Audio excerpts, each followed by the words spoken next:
Vamos a ver. Eso ya lo habíamos visto. También esto. Eso por aquí estaba. A mí me parece que por aquí habíamos quedado. Acá. Me parece que esta era la última parte que habíamos dejado viendo. Miren esto de los orígenes, para que todo, de esas alteraciones a nivel de, de cromosomas. Aquí, más tantito, más acá, un poquito más, aquí, ¿no? Ah, no, pero aquí era más allá, me estoy adelantando mucho. Aquí habíamos quedado. Esa fue la última diapositiva. Y habíamos visto acá que, aquí más que todo en esa imagen, están viendo ustedes de cómo se pueden generar estas faltas o excesos de cromosomas. En este caso hablamos ya de mutaciones en cuanto a número, ¿no? Entonces aquí, por ejemplo, acá vemos el síndrome de Turner, como en ese caso hay uno menos, un X menos, y aquí hay uno de más. En ese caso acá habría 45 y acá habría 47 en el síndrome de Down. Eso, ¿cómo se origina esto en realidad? Esto es más que todo producto acá también vemos otro, el caso de Tina Fletcher, donde es una también trisomía. Vemos que, por ejemplo, ¿cómo se origina esto? Aquí vemos. Eso normalmente está debido al hecho de cuando ocurre la primera o segunda división meiótica, allí hay el error, que puede ser que, por ejemplo, en este caso que están viendo aquí, que de esos 46, que debería ser uno por aquí y otro por aquí, en esta primera división, simplemente quedan todos se van para uno solo, y estos dejan sin ninguno. Por tanto, aquí van a quedar dos con 0, 0. Y por lo tanto, que aquí, cuando haya la unión, va a quedar con uno menos. Ya no va a haber aquí, por ejemplo, podríamos decir un X, y acá otro X. Con el que tienen que juntarse deberían ser los dos. Aquí va a salir con uno menos. Y aquí sería que debería ser uno, ahora hay dos. Cuando se una con otro va a salir 3, por lo tanto va a salir con 47. Y ese más que todo es la causa de estas aneuploidías, que en este caso pueden ser, en este caso falta o exceso de cromosomas, un tipo de mutaciones que también pueden generar enfermedades. Como lo dije, se deben principalmente a la falla o defecto en la primera o segunda división meiótica. Aquí, por ejemplo, están viendo cómo se origina eso anterior. Esto es lo normal, la primera división meiótica y la segunda división. Todos quedan al final con uno, uno, uno, para que cuando se una con el siguiente, con el de la pareja, si es hombre o mujer, tienen que completarse los dos. Aquí sería completo. Pero aquí, por ejemplo, ¿qué pasa? En el caso, como pienso, en el caso anterior, hay la no disyunción en la meiosis, o sea, una falla en la meiosis 1, que aquí se van todos para un solo lado y aquí quedan con 0, lo que habíamos visto antes. Aquí también puede ser ocurrir que lo siguiente, que ocurra no en la primera, sino en la segunda. Aquí básicamente va a haber esa posibilidad de que aquí va a salir que este puede dar origen a 47, este a 45 y estos son normales, ¿cierto? Eso más que todo es la causa, el origen de estas aneuploidías. También hay unos casos, por ejemplo, también habíamos hablado de las translocaciones. Ya no es en este caso como un sector de un cromosoma puede saltar a otro. A ver, un intercambio recíproco, podríamos decir así, o algo se dice translocación recíproca. Este dona y este le cede al que le donó. Y al final resultan dos nuevos cromosomas, pero totalmente diferentes, con una parte del primero y este otro con el que recibió. Aquí tenemos un cromosoma 4 con un 20. Pero también, por ejemplo, podemos hablar el caso de la leucemia, por ejemplo, mielocítica crónica, que es motivo, o que es el motivo, claro, de una discusión de un taller que viene más adelante, ¿cierto? Algo parecido a esto, idéntico, o sea que también se va, un sector de uno va a unirse a otro y hecho lo que recibe le traslada al otro, generando dos nuevos, podríamos decir, cromosomas híbridos, donde en el caso de la anemia, perdón, de la leucemia, el que se ve afectado es el 21, que es donde está el gen que se fusiona con otro que estaba muy cerca y da una proteína quimérica, ¿cierto? Bueno, eso es lo que ocurre, una translocación recíproca.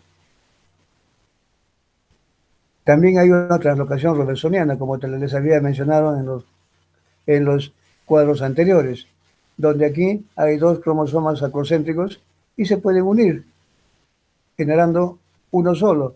Por lo tanto, este paciente va a tener un cromosoma mayor, más grande, pero que ahora en suma va a ser como que tuviera un cromosoma menos, porque se han fusionado estos dos. Pero ese funcionamiento no permite que estos trabajen normalmente, porque podríamos decir, bueno, si están los dos, si que cada uno trabaje por su cuenta normal, total, no hay ningún problema, no. Pero esa interacción ha variado, ha alterado la configuración y prácticamente hay muchos genes que se están afectando aquí en su expresión.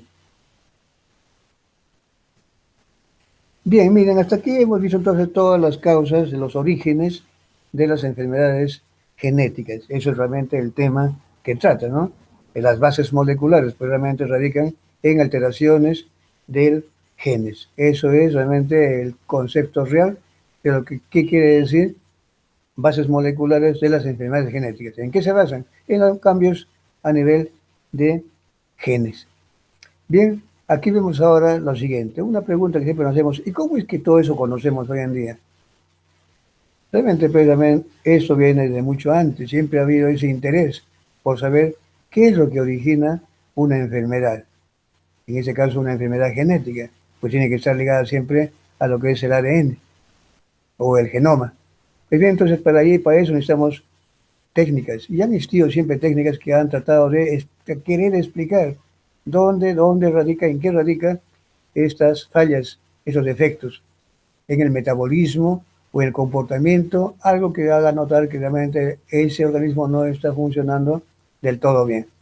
Pues bien, miren, hay técnicas tradicionales que siempre se han conocido, por ejemplo, el cariotipo, ya observando, por ejemplo, el tamaño de un cromosoma, ya uno podría advertir que esa enfermedad ha sido provocada por un defecto, alguna falla a nivel cromosómico que se podría observar. También otros métodos, como el caso de la actividad enzimática, se analizan a través de métodos bioquímicos la actividad enzimática de ciertas enzimas y eso explica de por qué esa persona, por qué ese paciente manifiesta una determinada anomalía. También junto a esto han venido a unirse las electroforesis, que pueden indicar de que esta actividad de la enzima, por ejemplo, está porque esa proteína o enzima se ha afectado y eso se puede verificar a través de que ya su corrida electroforética no es la misma, ha habido una alteración de un aminoácido por otro y ya comenzamos a dar explicación de por qué esa enfermedad está ocurriendo, a qué nivel. Ya estamos hablando, lo estamos acercando a, la, eh, a lo que es molecular. Luego tenemos también estas técnicas de amplificación, como son el caso de la PCR, el MELPA. El MELPA también es otro técnico de amplificación de alelos específicos. La PCR, otra amplificación que hoy se usa y hay muchas variantes esa reacción en cadena de la polimerasa. La secuenciación de Sanger, que fue la que inició todos estos procesos para querer todavía ahondar más el estudio del origen de una enfermedad. Secuenciar un gen para saber realmente qué y en qué radica ese cambio. De estos métodos han ido cambiando, han ido variando. Y hoy en día todo esto es lo que ha permitido hasta hace unos años, acercarse, darnos una explicación cada vez más y más y más clara sobre el origen y causa de una enfermedad. Y esto todavía se ha ido a mejorar aún más en esos últimos tiempos, con esas técnicas de secuenciación de última generación que superan, perdón, que superan tremendamente a esas primeras, basadas siempre en estas primeras, por ejemplo, Sanger, este método de última generación que les voy a mostrar después, realmente tiene mucho que ver con este que fue el inicio, la secuenciación de Sanger. Este perfil epigenético es también otra técnica que hoy en día se está empleando mucho para poder caracterizar por ejemplo, un tumor, uno de otro. Las micromatrices micromatrices de ADN o los microarrays o microarreglos son técnicas nuevas que realmente con esto, con los anteriores y con esto último, pues realmente ahora, hoy en día, podemos hacer un análisis específico de muchas regiones del genoma y con eso dar una explicación más precisa, más cercana de una enfermedad. Miren cómo ha ido esto creciendo. De todo esto que era inicialmente observando los cromosomas, verificando la actividad, mirando que esa actividad es debida de repente a una falla de un aminoácido que ya no corre igual. Esa técnica también de hibridación de fluorescente in situ.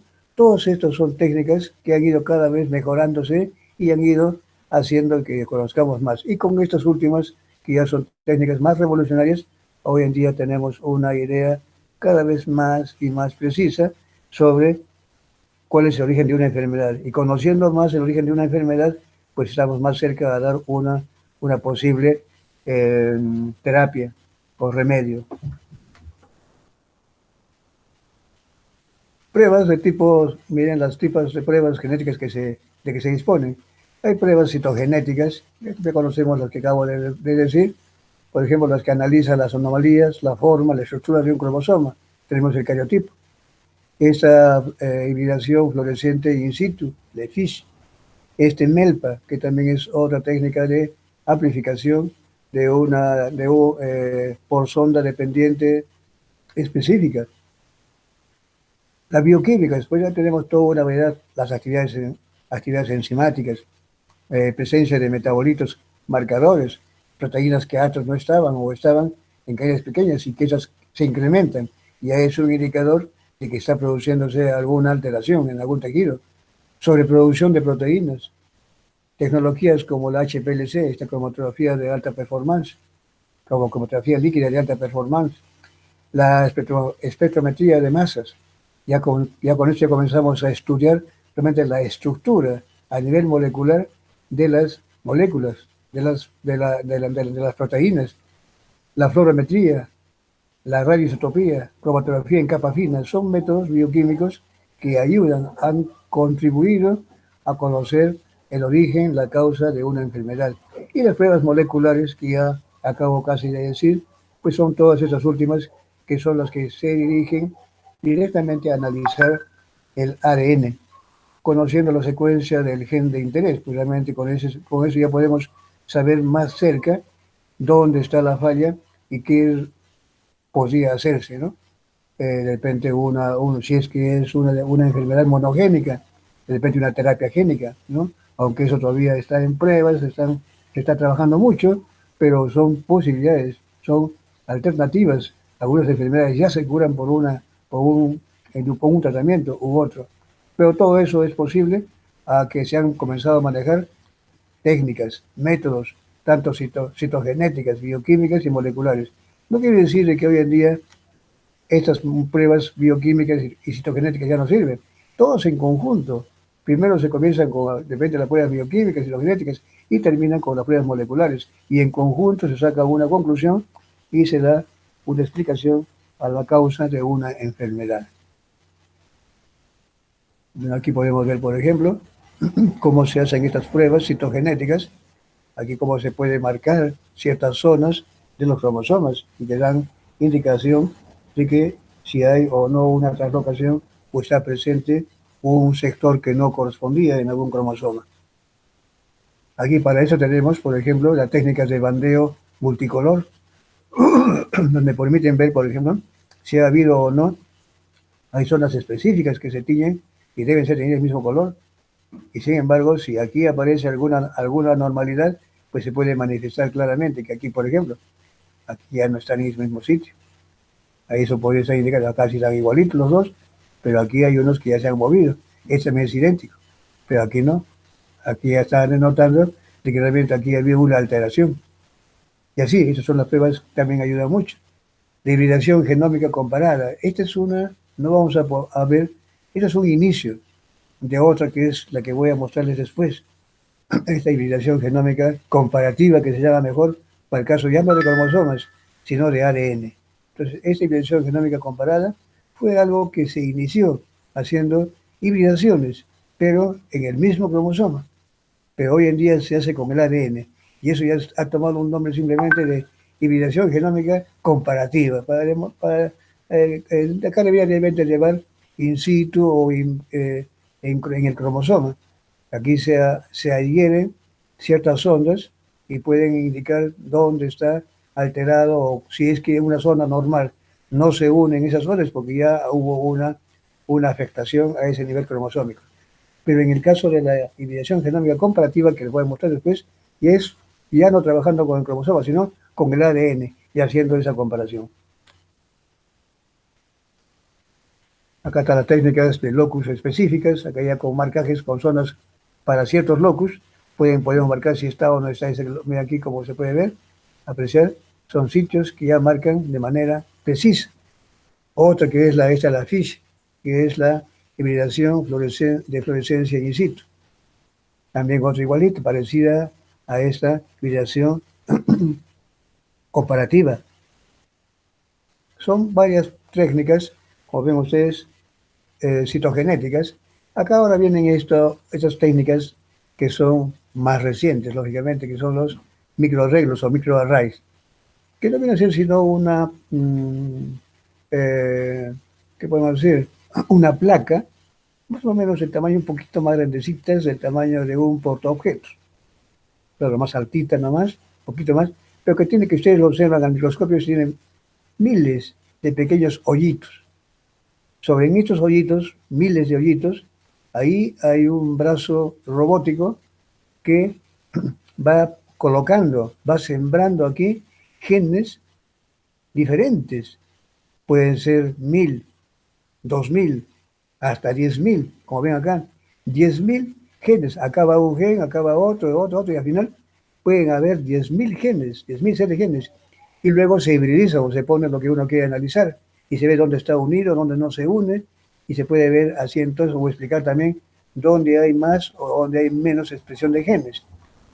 Con esto consiste en los microarreglos de ADN. Ahora, cada puntito de estos diría, bueno, ¿y cómo se sabe cuál es el gen? Por ejemplo, acá puede haber un gen XY. Bueno, ¿y cómo sabe la máquina que es XY? Cada puntito de estos están registrados bajo la forma de coordenadas. O sea, la máquina, la computadora, sabe dónde está, ese punto, qué gen es el que está colocado allí. Y cuando se haga el análisis y aquí aparezca la manchita que uno espera o no espera, pues realmente dice, ese gen está bien, ese gen está mal, o este gen se está expresando mucho, ese gen se está expresando mal. Y si este gen corresponde a un gen que normalmente promotor de un cáncer, pues realmente podemos dar explicación por esto. Esto es realmente la base de los estudios de los microarreglos o microarrays de ADN. Eso es lo que dije anteriormente, ya la que es la hibridación genómica comparativa. No la comparada, sino la comparativa, que en este caso el CGH, que consiste en trabajar no directamente haciendo la hibridación con el cromosoma, sino con el ADN. Se extrae el ADN, se lo digiere y se le une a estos cromógenos de un color y de otro, el llamado el CY5 y el CY3. Son conocidos con esos nombres. Y aquí tenemos, por ejemplo, el que se puede probar de una célula tumoral, de un DNA de célula tumoral, y ese es uno de referencia normal, en verde. Se los marca. El rojo es para el tumoral y el verde es el normal. Y luego se junta, se combinan en igual cantidad y se los añade en esta placa, en este microarreglo, microarray. Allí está este chip, así llamado también chip, o esta plaquita, que contiene miles de hoyitos, y allí que ya están sembrados aquí los oligonucleótidos, que tienen una cobertura genómica muy variable. Ahí se han puesto genes de lo que uno sospecha o quiere. Si son 10, ponen 10 nomás. Si ponen 1000, pues ponen 1000 y comienzan a estudiar cuál de ellos está alterado. Miren, entonces aquí comenzamos a ver a través de colores, se puede ver dónde está unido el normal y dónde está el rojo, dónde está dominando el rojo, mejor. ¿Dónde domina el rojo? ¿Dónde domina? O dónde está el amarillo, donde no hay nada. ¿Cómo se explica eso? Simplemente esto, después se analiza, se hace un escaneo y esto lo analiza una computadora y resulta esto. Esto después ya se analiza y salen resultados que salen en papelito, pero eso lo lee la máquina. Aquí pueden ver ustedes puntitos de diferentes colores, que están los rojitos, o medios amarillos y verdes. La intensidad del rojo, la intensidad del verde o el amarillo también puede indicar la mayor o menor cantidad de ADN que se encuentra en ese paciente. Aquí, por ejemplo, podemos ver en ese esquemita, creo que olvidé poner el puntero, voy a poner puntero.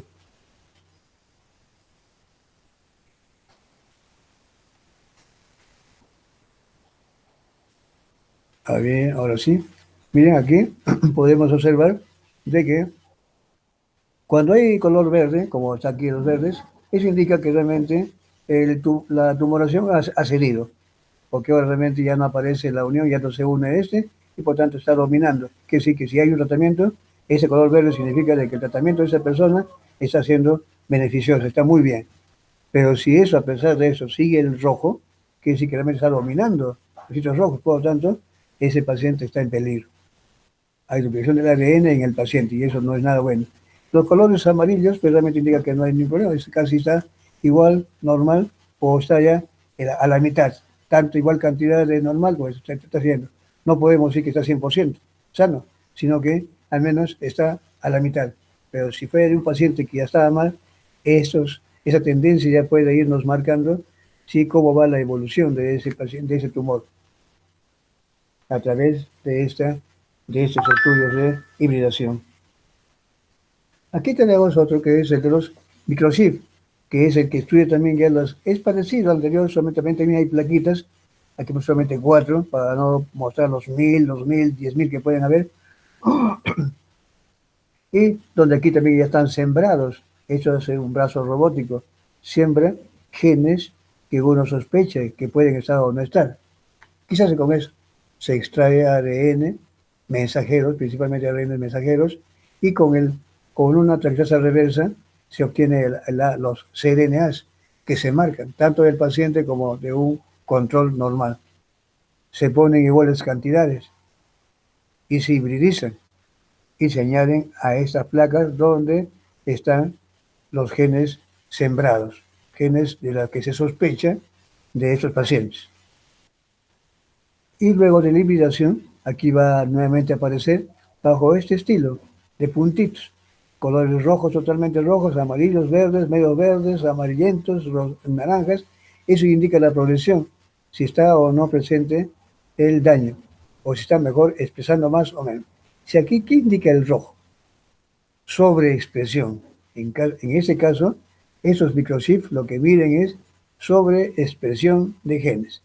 Mayor expresión de genes, si es un gen que realmente no debería estar y sale en rojo, pues realmente nos está indicando de que ese paciente está en serios problemas. Si vemos un color amarillo, pues realmente está casi igual, no es, está medio. Y si está totalmente verde, es normal. Bueno, es normal. Este todavía que si es un paciente que está en tratamiento y comenzó rojo y pasa a amarillo, está viéndose que está mejorando. Y si pasa a verde, totalmente mejorado. Quiere decir, pero eso lo que está viendo aquí es expresión, de, cantidad de ARNs mensajeros que ahora bajo la forma de CDNs están aquí unidos en esta plaquita.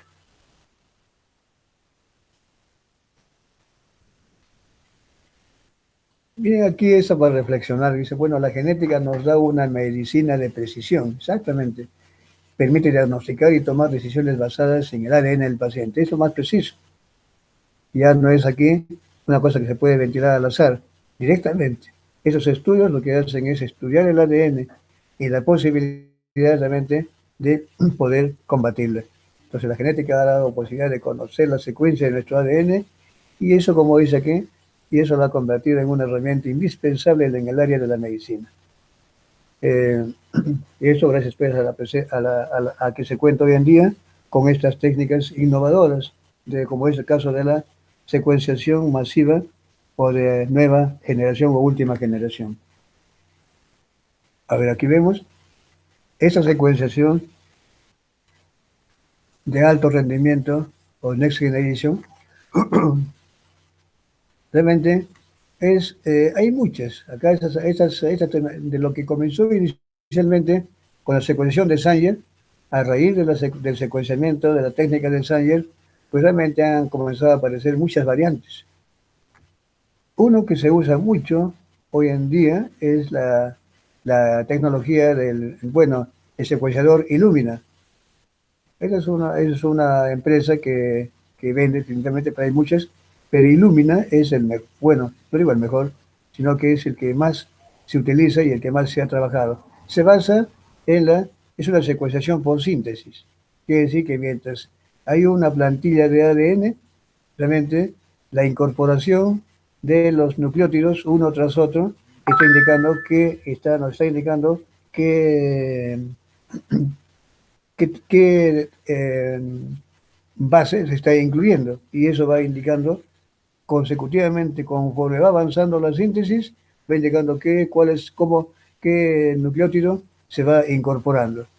Esa es entonces claro, basado siempre en la fluorescencia. En este caso, miren, cuando se trabajó les indico así, de repente ustedes han hecho en un capítulo previo o lo van a trabajar recién, creo que sí, con el doctor Iván,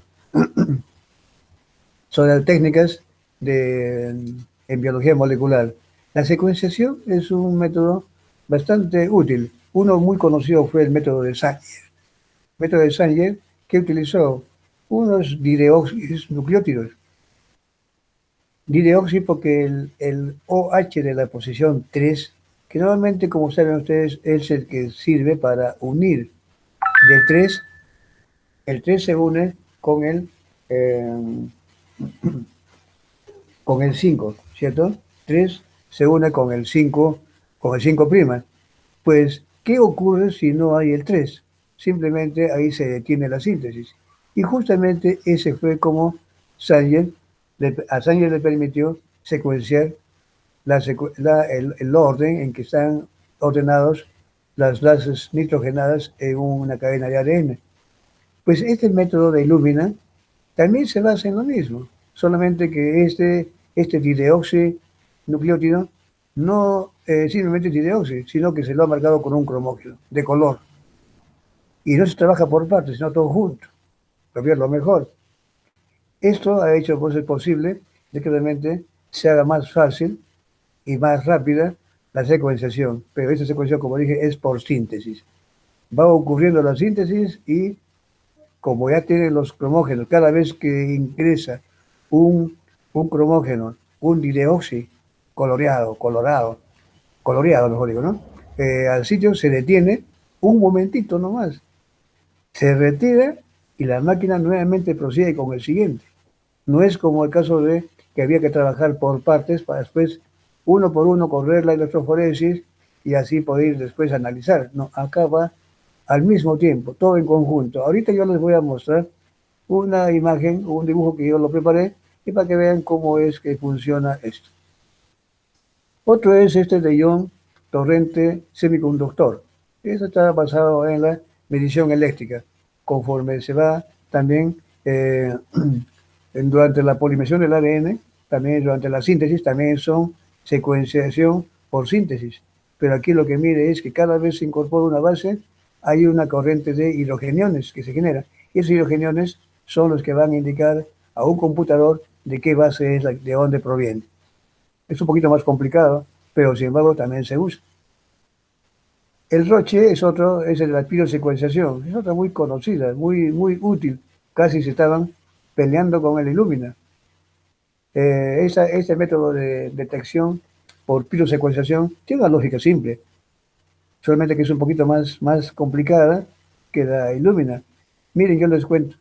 Cada vez que un nucleótido se incorpora a una hebra de ADN, ¿de dónde proviene? ¿Acaso no proviene de un nucleótido trifosfatado? Pero ¿qué es lo que se incorpora en cada vez que se incluye a una cadena?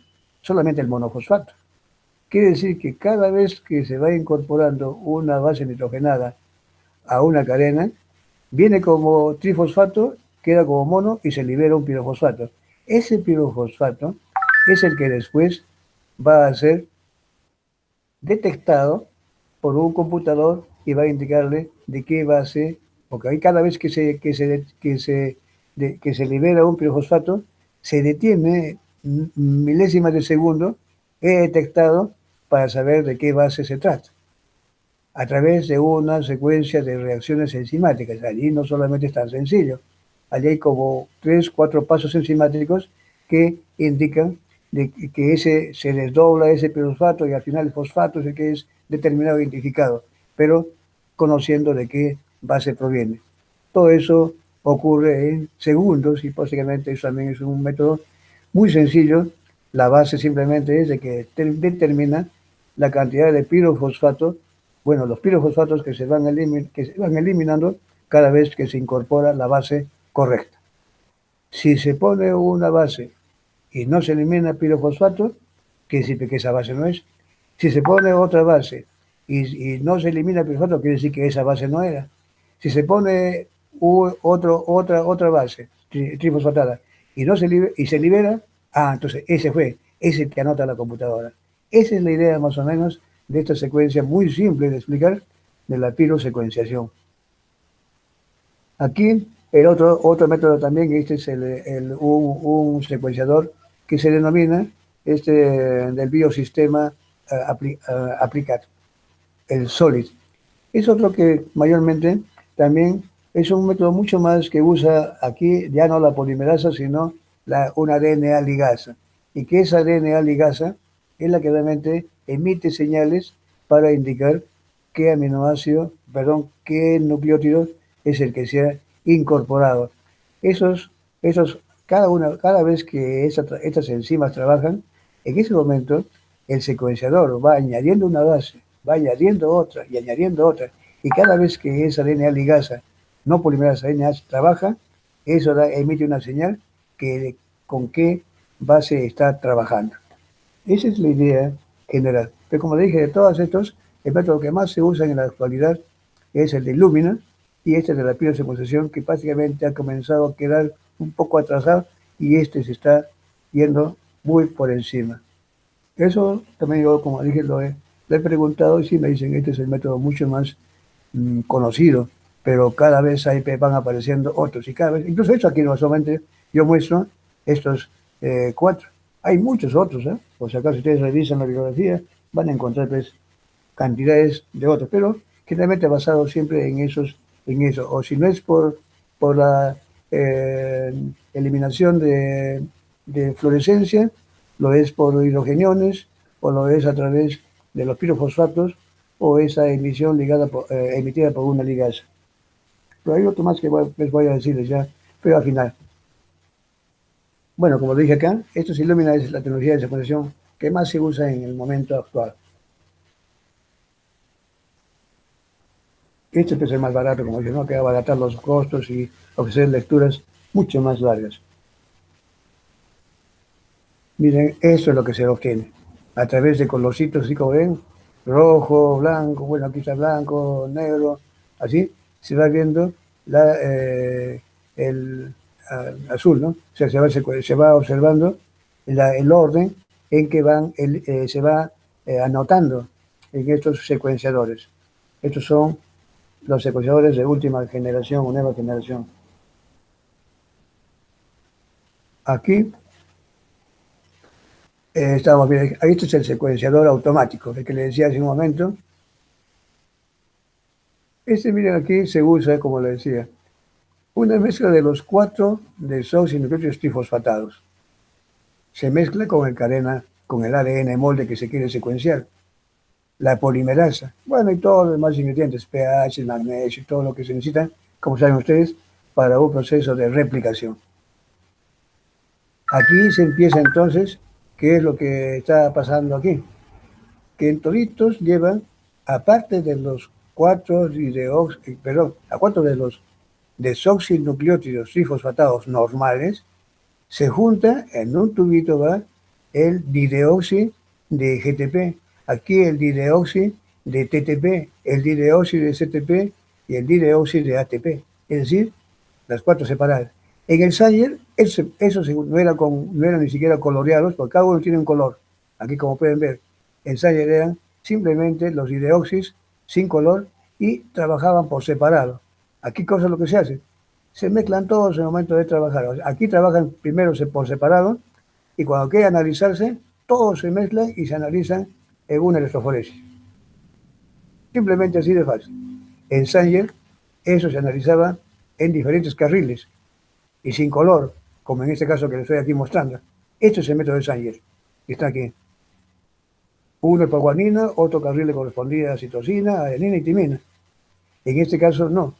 Una vez que terminó el tiempo de suficiente para que en el cual haya ocurrido la polimerización, o sea, la, la síntesis, se juntan todos los productos y toda esa mezcla se añade en una electroforesis, columna cromatológica. Y aquí un láser va recorriendo. Desde aquí va subiendo, subiendo, subiendo, subiendo, subiendo, subiendo, hasta que del más pequeño, porque ese supuestamente si corrió más, está más abajo es porque es más pequeño, va subiendo y al final el láser va detectando aquí de cuál es la secuencia de, primero fue uno, de repente, si esto va para allá, de un lado para otro, van como piquitos, van apareciendo los picos, estos que están viendo ustedes. Eso se llama el electrograma. Aquí, esto, como dije, se detecta, ese color es luego graficado en una pantalla, luego y se observa eso que está aquí. Aquí tengo la comparación. Esto es lo que arroja este dato y este es el método de Sanger. Eso demora mucho trabajo, eso es inmediato, casi muy rápido, eso aligerado y es práctico, muy versátil. Este es el método precisamente automatizado que se usa hoy en día. El fundamento en general, el método de Illumina, por ejemplo, ¿no? Es un método de síntesis, donde se usa la mezcla de los nucleótidos trifosfatados, los cuatro normales, la cadena mole de ADN y todos los demás cofactores que se requieren, más por separado, en tubos separados, y dideoxis con cromógeno de diferente color. Uno para el desoxi GTP, otro para el dideoxi TTP, al CTP y ATP.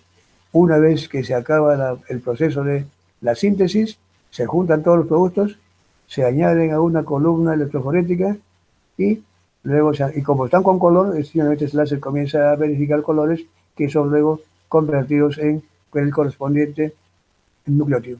Y los comienzan a poner en el orden como ha comenzado a leerse. Y resulta este dato. Eso se lee de aquí abajo hacia arriba, de abajo hacia arriba. Esto quiere decir que si se puso aquí arriba la marca, como este corrió más rápido, quiere decir que debe ser el más pequeño. Entonces comienza de aquí a aquí. Este es realmente el fundamento de este método automático. Este es los electroferogramas. Estos electroferogramas son los que arroja realmente la máquina. Así es como se observa. ¿Bien? Ahora usted dirá, pero acá, porque hay unos más grandes y chiquitos de lo mismo. Y también es cantidad. ¿Acaso sabemos que todos se sintetizan, hay la misma cantidad? Recuerdan que hay varias plantillas del mismo ADN. Pues realmente aquí puede haber más copias, por ejemplo aquí, mucho más ADN, pero realmente es citosina. Citosina está en azul, los rojos están, por ejemplo, las timinas, y así se van analizando. Todos están aquí. Estos son los electroforegramas. Y por último, miren, acá ya viene lo que se llama el colmo del colmo de la secuenciación. A este hemos llegado. Recientemente ha comenzado a aparecer en el mercado, esto todavía está en prueba, bueno, son prototipos. Hace 3 años el doctor Marco López justamente les mostró, ahí en la clase vino, tuvo la gentileza de hacernos una pequeña charla y nos mostró, a los alumnos les mostró justamente este mismo aparatito, igualito, cabe en la mano. Es casi como un borradorcito, una cosa así, cuadradito, pequeñito. Ahí está, ustedes pueden ver mismo la comparación de la mano para que vean el tamañito que es. Y realmente allí es un secuenciador. Es el secuenciador Nanopore Oxford. Aquí, ¿cuál es el fundamento? Ya se olvidaron, simplemente acá el funcionamiento es el siguiente. Dice, una enzima desenrolla el ADN, alimentando una hebra a través de un poro, de una proteína. Ahí ya vamos a ver eso. La forma única de cada base de ADN causa una interrupción, cada vez que pasa por ese nanopor, por ese pequeño huequito, por ese pequeño porito, el ADN, y reconoce a una base, se detiene. Y allí ahí el flujo de electrones se detiene y ahí se analiza por corriente eléctrica. Aquí nos olvidamos, ya no hay ni deoxinucleótidos, ya no hay nada, nada. Simplemente es el ADN, se lo hace pasar, se lo va aperturando, va pasando por uno no por, y un analizador va diciendo qué base es la que está, la que está presente allí.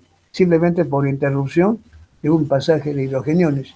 Esa interrupción se marca, eh, eh, analiza, da un tiempo para que pueda analizar con qué base se ha unido en esos milésimos de segundo y a través de un flujo energético, de un flujo de corriente, puede saber, o sea, un voltaje, qué base es la que corresponde. Aquí vamos a verlo aquí, finalmente, en este dibujo que les he preparado, lo van a ver.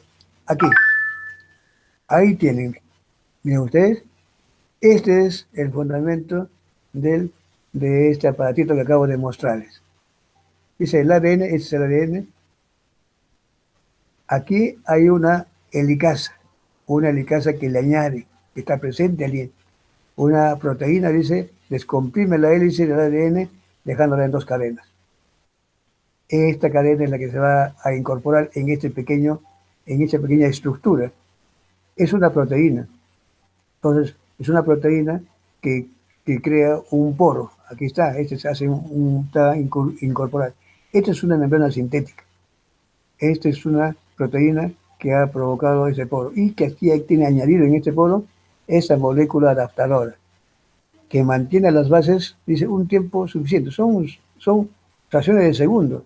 Cada vez que pasa una base aquí, inmediatamente se detiene. Y como está la base obstruyendo, acá le he puesto grande, cada vez que se incorpora aquí o que pasa por ese pequeño poro una base, no queda sitio para que pasen los hidrogeniones, los iones hidrógeno. Y por lo tanto, cada vez que estos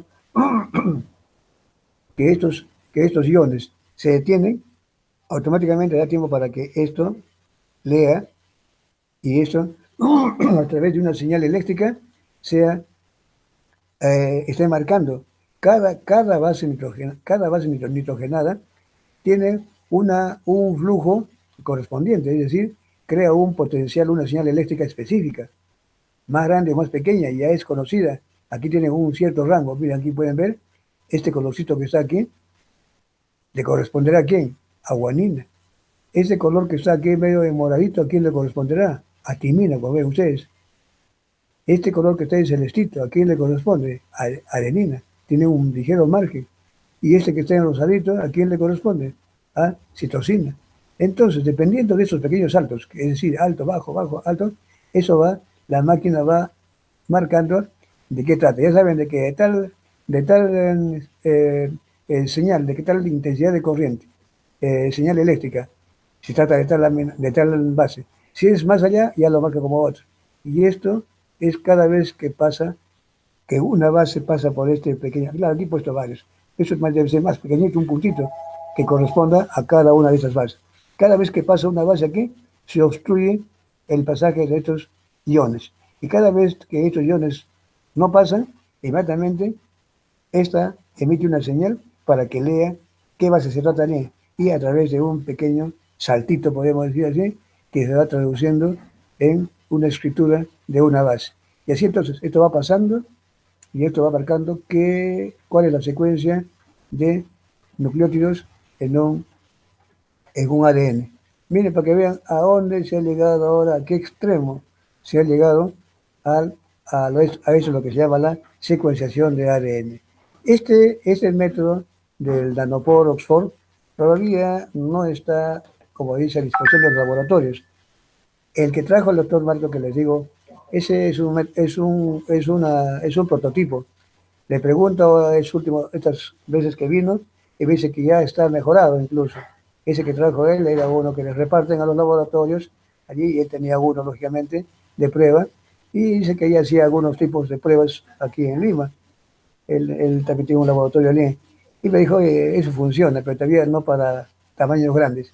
Pero le he preguntado ahora y me dice, bueno, ya esto ya está. Me dice, ya, en 2 años esto ya mejoró totalmente, pero todavía no está a la altura de los Illumina y de otros. Pero pareciera que con el tiempo es otra alternativa y prácticamente práctica y barata, porque realmente aquí ya no se usan reactivos, no se usan nada.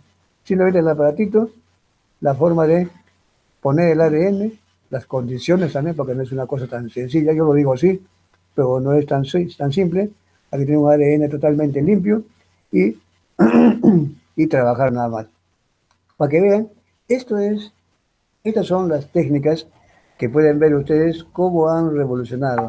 Gracias a estos avances, desde los datos bioquímicos, citogenéticos, de secuenciación, hoy tenemos estos avances en la biología molecular que tremendamente están ayudando a deslindar los orígenes de una enfermedad genética.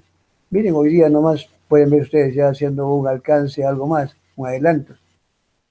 Cuando hablamos de esto, de esta pandemia que nos está azotando a todo el mundo, el coronavirus o el COVID-19,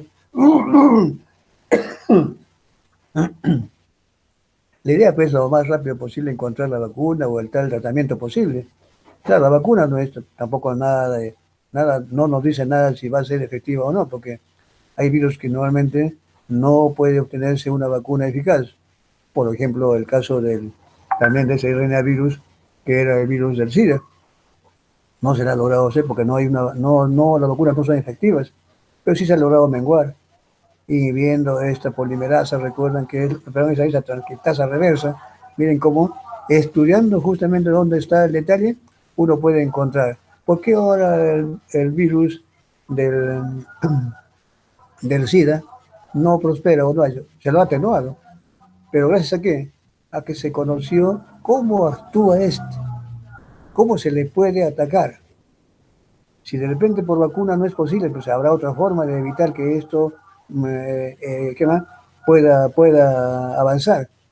Y uno de los tratamientos es precisamente trabajar con estos antivirales. Ese antiviral que se usa para el virus del SIDA, entre los otros que se conocen, uno, ¿a quién ataca? A la transcriptasa reversa. La transcriptasa reversa del virus del SIDA, para buena suerte, digamos así, tiene, tiene una capacidad, no como la nuestra, sino una transcriptasa reversa que es fácil de equivocarse. No tiene capacidad correctora, recuerden. La, las transcriptasa reversa no tiene actividad correctora, por lo tanto, si se equivoca, realmente esa ya va a fallar. Y para eso, entonces, ¿qué se le pone? ¿Qué es el antiviral? Un compuesto que se parece mucho y que se incorpora en lugares adrede para que, como no tiene capacidad de corrección, eso se queda allí y va a evitar que este virus pueda seguir avanzando. Miren, eso de dónde viene, de haber hecho un estudio detallado. ¿Cómo? Si no se pudo por otro estudio, por otro lado, se le encuentra por otro. Igual el caso ahora del COVID-19. Se está viendo la posibilidad de vacunas, pero para eso hay que ver los epítopes de la proteína mismo, analizando. Luego se ha comenzado a ver el detalle, dónde está, qué cosa es lo que se ha alterado. Muchos hablaban de que este probablemente es un constructo, alguien que ha manipulado y adrede lo ha hecho como para usarlo como un arma biológica. Los estudios que están saliendo ahora y que ustedes ya deben tener, el doctor Aquino creo que les dio un alcance de alguna de estos papers, recientitos nomás, no es del mes pasado, del año pasado, de ahora creo que así de abril.